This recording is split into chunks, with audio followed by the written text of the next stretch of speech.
जय सिया राम दोस्तों, आइए हम रामचरितमानस अयोध्या कांड का पाठ करें। श्री गणेशाय नमः। ओम नमः शिवाय।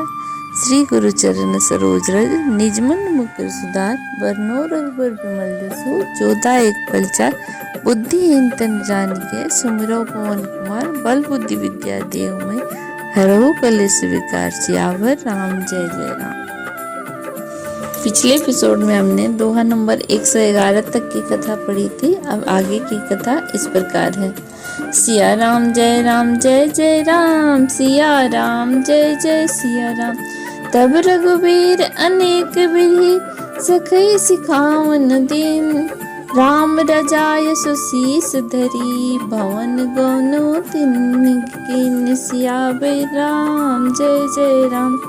तब श्री रामचंद्र जी ने सखागु को अनेकों तरह से घर लौट जाने के लिए समझाया और श्री राम जी की आज्ञा को सिर चढ़ाकर उसने अपने घर को गमन किया।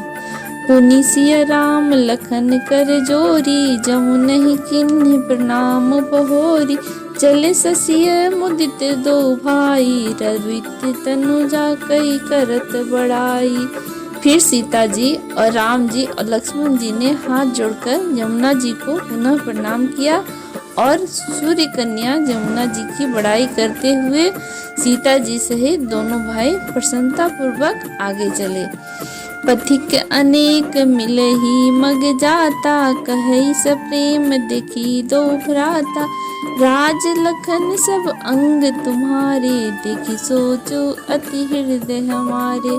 रास्ते में जाते हुए उन्हें अनेकों यात्री मिलते हैं और वे दोनों भाइयों को देखकर उनसे प्रेम पूर्वक कहते हैं कि तुम्हारे सब अंगों में राजचिन्ह देखकर हमारे हृदय में बड़ा सोच होता है। मार्ग चलहु पया देहि पाए, ज्योतिष झूठ हमारे भाई। अगम पंथ गिरि कानन भारी, तेहि मह साथ नारी सुकुमारी। ऐसे राज चिन्हों के होते हुए भी तुम लोग रास्ते में पैदल ही चल रहे हो। इससे हमारी समझ में आता है कि ज्योतिष शास्त्र झूठा ही है। भारी जंगल में और बड़े बड़े पहाड़ों का दुर्गम रास्ता है, जिस पर तुम्हारे साथ सुकुमारी स्त्री भी है। करी के हरि बन जाई न जोई, हम संग चलहि सो आयस होई। जाव जहाँ लगी तह पहुँचाई, फिर अब बहोरी तुम ही सिरनाई। हाथी और सिंहों से भरा यह भयानक वन देखा तक नहीं जाता। यदि आज्ञा हो तो हम साथ चलें। आप जहाँ तक जाएंगे वहाँ तक पहुँचाकर फिर आपको प्रणाम करके हम लौट आएंगे। सिया राम जय जय राम, सिया राम जय जय सिया राम। यही विधि पूछे ही प्रेम बस, पुलकत गात जलु नैन। कृपा सिंधु फेर ही तिन्हि, कही बिनित मृदु बैन। सियावर राम जय जय राम। इस प्रकार वे यात्री प्रेम बस पुलकित शरीर हो और नेत्रों में प्रेमाश्रुओं का जल भरकर पूछते हैं, किंतु कृपा के समुद्र श्री रामचंद्र जी कोमल विनय युक्त वचन कहकर उन्हें लौटा देते हैं। जयपुर गाँव बसही मग माही, तिन्हि नाग सुर नगर सिहाही। केहि सुकृति केहि घरी बसाई, धन्य पुण्य में परम सुहाई। जो गांव और पूर्वे रास्ते में बसे हैं, नागों और देवताओं के नगर उनको देखकर प्रशंसा पूर्वक ईर्ष्या करते हैं और ललचाते हुए कहते हैं कि किस पुण्यवान ने किस शुभ घड़ी में इनको बसाया था, जो आज ये इतने धन्य और पुण्यमय तथा परम सुंदर हो रहे हैं। जह जह राम चरण चली जाही, तिन्ह समान अमरावती नाही। पुण्य पुंज मग निकट निवासी, तिन्हि सराय सुरपुरवासी। जहाँ जहाँ श्री रामचंद्र जी के चरण चले जाते हैं, उनके समान इंद्र की पूरी अमरावती भी नहीं है। रास्ते के समीप बसने वाले भी बड़े पुण्यात्मा हैं। स्वर्ग में रहने वाले देवता भी उनकी सराहना करते हैं।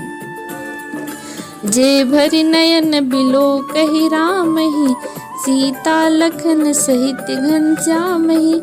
जे सर सरित राम अवगाही, तिनगी देव सर सरित सराही।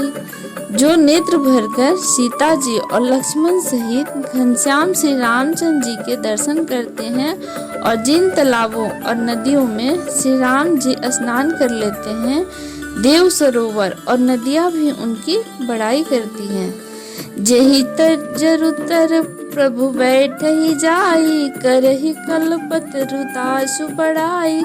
पर शिव राम पद पद्म परागा, मानति भूमि भूरी निज भागा। जिस वृक्ष के नीचे प्रभु जा बैठते हैं, कल्प वृक्ष भी उनकी बड़ाई करते हैं और श्री रामचंद्र जी के चरण कमलों की रज का स्पर्श करके पृथ्वी अपना सौभाग्य मानती है।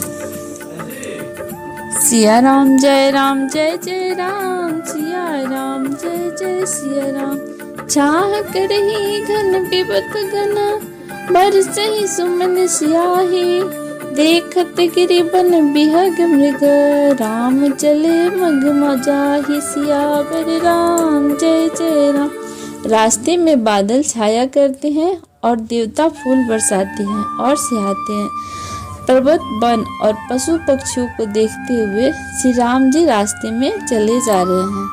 जय सिया राम। आगे की कथा अगले एपिसोड में।